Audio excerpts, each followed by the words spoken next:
در حقیقت اساتذہ کی دعا ہے، جی ان کی خدمت ہے جو اللہ تعالیٰ نے اس کا ثمرہ مجھے دے دیا۔ اس دین کے پھیلانے کے لیے جو ابھی وقت کا تقاضا ہے اسباب اس ہیں پہ ضروری کچھ وہ توجہ اپنائیں دے دیں ضرور۔ اور ان سے کچھ فائدہ لے لیں۔ جتنے بھی یہ عوام ہیں، یہ بیچارے ہیں، یہ بچے ہیں، وہ تو سمجھتے نہیں، آپ ان پر فتوے نہ لگائیں۔ اچھی ماحول کے ساتھ مثبت انداز سے اگر یہ استعمال کیے جائے ضروری میرے ہے۔ خیال میں فائدہ ہوگا۔ جی جی بلکہ ابھی تو باہر بہت سارے لوگ اسی وجہ سے مسلمان بن جاتے ہیں۔ جامعہ کو جب میں نے اندر سے دیکھا، ان کی ہاسٹل دیکھے، تو مجھے تو الحمدللہ اپنے دل سے مفتی محمد نعیم صاحب کے لیے دعا نکلتی ہے۔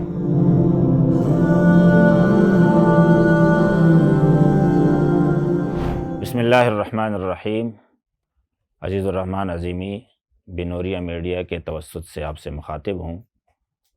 آج کی ہماری اس نشست میں ہمارے مہمان خصوصی ہیں استاذ العلماء محدث کبیر حضرت مولانا محمد ادریس صاحب، جن کا تعلق خیبر پختونخوا سے ہیں۔ آپ کا پس منظر یہ ہے کہ آپ ایک عظیم مدرس ہیں اور تدریس کا مشغلہ آپ کا خاص مشغلہ ہے۔ عرصہ دراز سے آپ مختلف فنون اور علوم پڑھاتے ہیں، اور اس وقت آپ پاکستان کے اور خاص طور پر خیبر پختونخوا کے دو عظیم اداروں میں مدرس ہے، استاد حدیث ہے، شیخ الحدیث ہے۔ ایک جامعہ دارالعلوم حقانیہ، جیسے دارالعلوم دیوبند کو ازہر الہند کہا جاتا ہے، جامعہ حقانیہ کو دیوبند ثانی کہا جاتا ہے۔ اور دوسرا ادارہ ہے جامعہ نعمانیہ چارسدہ کا، اس میں بھی حضرت شیخ الحدیث ہیں، بخاری اول پڑھاتے ہیں اور اسی طرح جامع ترمذی پڑھاتے ہیں۔ ہماری سعادت اور خوش نصیبی ہے کہ حضرت کراچی تشریف لائے ہیں، تو اپنے قیمتی وقت میں سے وقت نکال کر ہمارے پاس تشریف لائے ہیں۔ ہم ان سے کچھ معلومات لیں گے اور جاننا چاہیں گے۔ سب سے پہلے تو میں حضرت کو خوش آمدید کہوں گا۔ حضرت السلام علیکم ورحمۃ اللہ وبرکاتہ، اہلا وسہلا و مرحبا۔ میں اس خاص موقع پہ حضرت کی خدمت میں ایک شعر پیش کروں گا عربی کا۔ یا ضیفنا لو زرتنا لوجدتنا نحن الضیوف وانت رب المنزل۔ آج آپ جامعہ بنوریہ میں ہے تو آپ مہمان نہیں ہیں، آپ میزبان ہے، یہ آپ کا گھر ہے۔ اور پشتو میں ان حضرت سے کہوں گا، باڑ در تلوگے کم کا چشمان در تلوگے کم داز تنہا پوریم کا جہان در تلوگے کم۔ تو ہمیں بڑی خوشی ہے کہ حضرت یہاں تشریف لائے ہیں، اور میرا حضرت سے سب سے پہلا سوال ہوگا کہ آپ ہمارے ناظرین چاہیں گے کہ آپ اپنے بارے میں ان کو بتائیں کہ آپ کب آپ نے پڑھا ہے، کہاں پڑھا ہے، اور کیا آپ کے شیوخ اور اساتذہ کرام جن سے آپ نے پڑھا ہے ان کے بارے میں تھوڑا سا، اور اپنی تدریس کے جو باقاعدہ آپ کا ایک سلسلہ رہا ہے اس کے بارے میں بھی بتائیں۔ اور اس سے پہلے جیسے کہ ہم جانتے ہیں، ناظرین بھی جاننا چاہیں گے کہ آپ مختلف علوم پڑھاتے تھے، فقہ اور باقی عقلیات وغیرہ، تو اس حوالے سے مختصر ہم آپ سے جاننا چاہیں گے۔ بسم اللہ الرحمن الرحیم، الحمد للہ رب العالمین، والصلاة والسلام علی سید الانبیاء والمرسلین وعلی آلہ واصحابہ اجمعین۔ سب سے پہلے تو میں آپ کی ٹیم کا شکر گزار ہوں کہ آپ نے مجھے کچھ معروضات پیش کرنا اور امت تک پہنچانے کا ایک بندوبست کیا۔ اس کے بعد میں آج جو جامعہ بنوریہ عالمیہ میں حاضر ہوا، گرامی قدر برادر محترم حضرت مولانا محمد نعمان صاحب زیدہ مجدہم کے خواہش پر اور طلباء سے چند باتیں بھی عرض کیے، اس پر میں اس ادارے کے حضرت مولانا نعمان صاحب اور ادارے کے جتنے بھی منتظمین ہیں کا شکر گزار ہوں۔ جزاک اللہ خیر۔ در حقیقت ہمارے پٹھانوں کا اور بالخصوص KPK کے اسی زمانے میں جب ہم پڑھتے تھے ان کی کچھ الگ روایات تھیں۔ یہ درجہ بندی وغیرہ اسی زمانے میں نہیں تھی جو ابھی ان مدارس میں ہیں۔ وہ لوگ طلباء اپنے کتب کو فن کے مشہور زمانہ جو علماء تھے ان کے پیچھے پڑھتے تھے، اور وہ اکثر بیشتر دروس ہوا کرتے تھے۔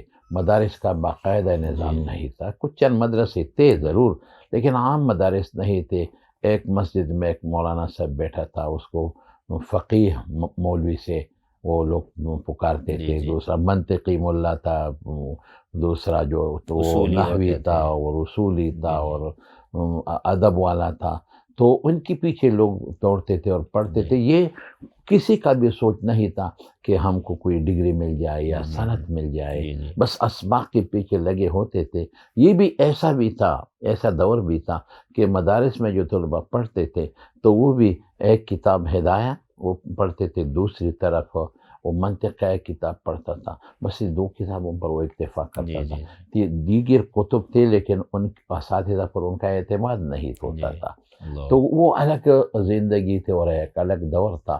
اس طرح میں نے بھی مختلف اسباق، مختلف جو اساتذہ کرام تھے ان سے پڑھے ہیں، لیکن اپنے علم اور اپنے کتب کا اکثر حصہ میں نے اپنے والد محترم مولانا حکیم عبدالحق صاحب، جو اپنے زمانے کے بہت بڑے منطقی آدمی تھے اور معقولات کے ماہر جانے تھے، جی جی ان سے پڑھے۔ اپنے دادا مکرم تھے میرے حضرت مولانا شہزادہ صاحب رحمہ اللہ، جو ایک اپنے زمانے کا ایک زبردست فقیہ جی شخصیت تھے، اور علامہ شمس الحق افغانی رحمہ اللہ جو میرے استاذ تھے، وہ ان کے حق میں فرماتے تھے کہ مولانا شہزادہ صاحب کو اللہ نے فقہ کی جزیات کا جو علم دیا ہے وہ میں نے کسی میں نہیں دیکھا ہے، ماشاء اللہ، اور ایک اللہ والے آدمی بھی تھے۔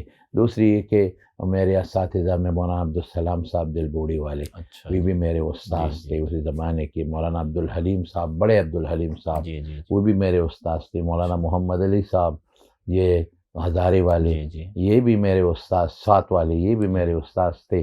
اور اسی طرح باقاعدہ تو میں نے پھر دارالعلوم نعمانیہ بھی میں پڑھا ہے، اور دارالعلوم حقانیہ میں مولانا عبدالحق صاحب رحمہ اللہ، مفتی محمد فرید صاحب رحمہ اللہ، یہ میرے اکابر اساتذہ میں تھے۔ اور کچھ حصہ علامہ شمس الحق افغانی رحمہ اللہ سے بھی بعض اسباق پڑھے ہیں، بلکہ ان کے مجلس میں نے بہت وقت گزارا ہے۔ جی عصر کے وقت ہم جاتے تھے، ان کے ساتھ بیٹھتے تھے، ان کو تو آپ کو پتہ ہے کہ اللہ نے کتنے علم دی تھی۔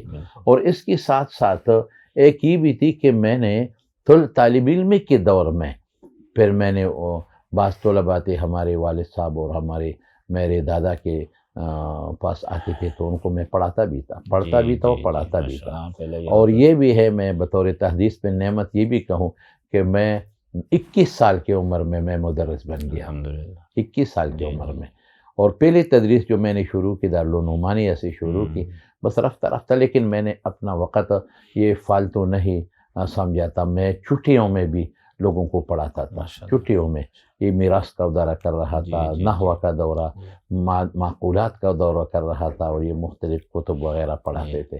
بس یہ بڑی بات، محنت تو ہے لیکن در حقیقت اساتذہ کی دعا ہے، ان کی خدمت ہے، جو اللہ تعالیٰ نے اس کا ثمرہ مجھے دے دیا۔ جی ماشاء اللہ، حضرت اپنے طالب علمی کے بارے میں اور اس زمانے کے بارے میں بتا رہے ہیں، اور حضرت کی گفتگو میں یہ آیا ہے کہ مولانا شمس الحق افغانی صاحب رحمہ اللہ اور حضرت مولانا عبدالحق صاحب رحمہ اللہ اور بڑے بڑے وہ اکابر علماء جو ہمارے وفاق المدارس کے مؤسسین ہیں اور پاکستان میں جو دینی تعلیم کا سلسلہ ہے اس کے بانیان میں سے ہے۔ میں حضرت سے ایک سوال کروں گا کہ اب ہمارے ہاں کچھ نیا آ رہا ہے مدارس میں، کچھ شارٹ کورسز ہے، کچھ زبانیں عالمی سیکھی جاتی ہے، عربی پر، انگلش پر، چینی زبان پر توجہ دی جاتی ہے، اور کمپیوٹر سکھایا جاتا ہے، صحافت وغیرہ، جبکہ اس زمانے میں یعنی 30-35 سال پہلے ہمیں یاد پڑتا ہے، اور حضرت کا نام تو اس وقت بھی ہم سنتے تھے کہ علوم میں رسوخ حاصل کرنے کے لیے لوگ جاتے تھے، صرف، نحو، بلاغت اور ان چیزوں میں لمبی لمبی کتابیں پڑھتے تھے، 8-8 10-10۔ تو وہ زمانہ بھی حضرت نے دیکھا، بلکہ خود اس کے ماہر رہے ہیں، اور اب ہمارے زمانے میں بھی ہیں حضرت الحمدللہ، اور ان کا عروج ہے اور پوری دنیا میں ان کا نام ہے۔ اور میں یہ جاننا چاہوں گا کہ وہ جو ایک سلسلہ تھا اور ختم ہو گیا یا کم ہو گیا ہے، آپ کیا محسوس کرتے ہیں کہ وہ سلسلہ زیادہ ضروری تھا، یا اب جو ضروریات جن کو ہم سمجھ رہے ہیں اور ایک ترقی اس کو سمجھ رہے ہیں، ان دونوں دوروں کو آپ کیسے دیکھتے ہیں؟ در حقیقت زمانے کے ساتھ بعض چیزیں بدلتی جاتی ہے، وہ تو ضروری ہے۔ ہمارے اسلاف کے وقت میں جو لوگ کچھ محنت کرتے تھے اور ان روات کے حالات کو ازبر یاد فرماتے تھے، کرتے تھے نا، ابھی تو وہ سلسلہ بالکل ہے نہیں۔ ہمارے دور میں بھی نہیں تھا کم ہو گیا تھا اور کم ہو گیا تھا، اور اسی طرح ہمارے زمانے میں تو یہ اسباب بھی نہیں تھے۔ جی ابھی تو میں یہ آپ کے سامنے عرض کروں گا یہ مختصر الفاظ میں کہ آپ نے جو علوم اور آپ جو اسباب ذکر فرمائے ان کی انتہائی ضرورت ہے۔ جی اور ہمارے دور میں لوگ فارسی سیکھتے تھے، مدارس میں پڑھتے تھے نا، اسی وقت کو جتنے بھی شروع تھے وہ فارسی میں تھے، جی تو اس کی ہندوستان ضرورت تھی۔ سرکاری ہاں زبان تھی بالکل، بڑی اور دارالعلوم دیوبند میں تو باقاعدہ پڑھایا جاتا جی تھا، جی بالکل اسی وجہ سے کہ یہ طلباء فارغ ہو کر اپنی جو ہے ذریعہ معاش ہاں ہوگا ذریعہ ان کا، معاش ہو۔ بالکل اسی طرح اگر ابھی مدارس میں کچھ یہ نئی چیزیں وہ سکھایا آ رہی ہے جائے تو اس کی ضرورت ہے۔ ضرورت ہے اسی جی دور میں۔ چائنی زبان سیکھ جی لے، جی جاپانی زبان، میں جاپان گیا تھا تو جی وہاں تو ہمارے پاس ساتھ ترجمان تھا، جی چائنا جی گیا تھا وہاں جی ترجمان جی تھا، جی ازبکستان گیا تھا ترجمان تھا، لیکن اگر ہمیں یہ وہ زبانیں وہ آ یاد تھی جائیں تو بہت فائدہ زیادہ ہوتا، براہ راست پھر ہم براہ لوگوں کو راست پھر مخاطب ہوتا۔ کر سکیں تو گے۔ میرے خیال میں انگریزی سکھانا یہ ابھی وقت کی ضرورت ہے، اور ضرورت ہے، دین لیکن کے وہ پھیلانے جیسے کے لیے آپ بھائی نے فرمایا کہ وہ علوم جو ہے نا اب ان کی ضرورت بھی سامنے آ رہی ہے، جیسے منطق اور بالکل فلسفہ اس بالکل زمانے میں بھی ان کی بالکل بالکل بڑا ہوا ہے، اور بالکل ہمارے علماء اب اس میں جو ہے پیچھے رہ گئے ہاں، کافی حد تک۔ ضرورت ہے اس بات جی کی کہ ہم دنیا کے ساتھ چلنے کے لیے اور اس دین کے پھیلانے کے لیے جو ابھی وقت کا تقاضا ہے اسباب اس ہیں پہ ضروری کچھ وہ اپنائیں توجہ دے دیں ضرور۔ اور ان سے کچھ فائدہ لے لیں۔ جی جی ضرور یہ ایک بات میں عرض کروں وہ یہ کہ جو ہمارے پرانے علوم تھے اور رسوخ کے لیے جو طریقہ کار تھے اس پہ تھوڑا سا توجہ جی دینا ضرورت ضروری ہے، ضرورت انتہائی ضروری ہے ضروری اس میں، تاکہ وہ علم جو وہ دورانہ پڑے وہ رہ نہ جائے۔ جی ابھی ہم طلباء کے ساتھ جب منطق کے وہ قضایا اور ان کی بات کرتے ہیں جی تو وہ بعض سمجھتے ہی نہیں، طلباء اصطلاحات کا بھی سمجھتے پتہ نہیں، نہیں ہے۔ اصطلاحات کا بھی ہاں پتہ نہیں، بالکل صحیح فرما تو رہے یہ بھی ضروری ہے، ہیں۔ جی ان پہ بھی برکت ہے، ان جی کی بہت سارے فائدے ہیں، جی جی جی تو وہ بھی ضرورت ہے اور وقت جی کا یہ تقاضا ہے، ضرورت ہے۔ ابھی تو الحمدللہ بغیر غیر ملک کے لوگ یہاں پڑھتے ہیں، جی آپ جی کے ادارے میں ہاں کافی ہاں لوگ پڑھتے ہیں ماشاءاللہ۔ بالکل اگر مفتی صاحب نے، مفتی محمد نعیم صاحب رحمہ اللہ نے یہ کوشش نہ کی تھی، ان کے لیے اسباب اور ذرائع استعمال نہ کرتے تو یہ جی بیچارے کہاں ہاں جاتے یہ تھے؟ خیر وہاں نہ پھیلتی، ہاں بالکل بالکل۔ ہاں بالکل۔ میں ایک اور سوال کروں گا بڑا اہم، اور وہ یہ ہے کہ حضرت آپ کا معاشرے سے ایک بڑا مضبوط تعلق ہے عوام سے، اور آپ الحمدللہ جیسے تدریس کا آپ کا مشغلہ ہے اور بڑا مضبوط ہے اور آپ پر فخر ہے مسلک کو، علماء کو، اسی طرح آپ کے بیانات، آپ کے مواعظ بڑے شوق سے عوام سنتے ہیں، ہم دیکھتے ہیں۔ تو آپ جس علاقے سے تعلق رکھتے ہیں وہ بڑا تاریخی علاقہ ہے، باچا خان یہاں رہے ہیں، ان کا پورا خانوادہ، ولی باغ ہے یہاں، غنی خان رہے ہیں، اور حاجی صاحب ترنگزئی اور دوسرے تیسرے، تو یہاں اس زمانے میں بھی سیاست تھی، اور پھر اس کے بعد ہمارے مولانا عبدالحق صاحب سیاست میں رہے ہیں، حضرت مولانا حسن جان صاحب رہے ہیں، اور اسمبلی میں بھی گئے ہیں، آپ بھی گئے ہیں الحمدللہ۔ تو اس حوالے سے آپ کیا سمجھتے ہیں کہ علماء، یعنی اس وقت جو وہاں ایک نئی ہوا چلی ہے، کچھ لوگوں میں جو ہے دین سے بیزاری کی ایک تحریک چل رہی ہے، لوگوں کو بیزار کیا جا رہا ہے، تو آپ کیا سمجھ رہے ہیں کہ علماء اور عوام کے درمیان فاصلے بڑھ رہے ہیں، اور علماء کو اپنی توجہ کس بات پر خاص طور پر دینی چاہیے کہ یہ لوگ بے دینی سے بچیں اور ہمارے ساتھ جڑے رہیں؟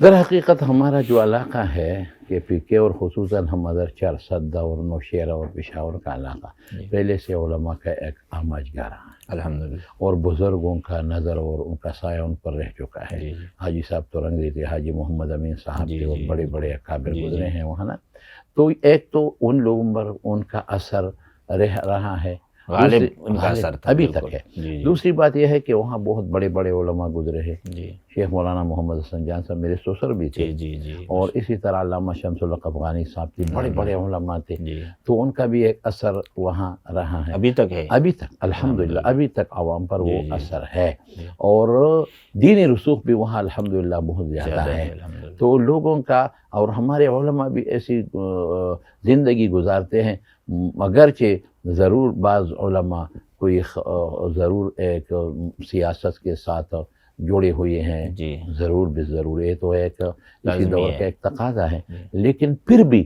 عوام کے ساتھ ان کا ایک اپنا تعلق ہے، جی اور میں تو یہ کہتا ہوں کہ بھئی جتنے بھی یہ عوام ہے یہ بیچارے ہیں، یہ بچے ہیں، وہ تو سمجھتے نہیں. جی آپ ان پر فتوے نہ لگائیں، فتوے نہ لگائیں، اس کو اپنے سے دور نہ کرو، ان کو نہیں گلے کھاؤ اس لگائیں، کو، بالکل. ان کو اپنے سینے کے ساتھ لگاؤ. جی جی اس جی. بیچاروں کو پیار محبت کے پیار ساتھ محبت سے ان کو سمجھائیں سمجھاؤ. اور ان کے ساتھ میری رابطے بیانات کا بڑھائیں، مقصد بھی یہ ہے. رابطہ ان کے ساتھ رکھیں رابطہ مضبوط. اکثر و بیشتر جس بھی پارٹی کے ساتھی ہوتے ہیں، جی جس جی. جس مسئلے کے وہ سنتے ہیں میرے بیانات. بالکل آپ سے محبت اسی کرتے وجہ سب سے بلا سنتے ہیں تفریق کہ میں کرتے ان کو ہیں. گلے سے لگاتا ہوں، ان سے محبت کرتا ہوں. جی جی. یہ نفرتوں والا مزاج یہ ٹھیک نہیں. اور یہ بالکل. دین سے بھگانے کا جی جی یہ جی. مزاج یہ میرا نہیں ہے، تشدد اس میں نہیں اور ہونا مناسب بھی چاہیے. نہیں ہے. بہت اہم.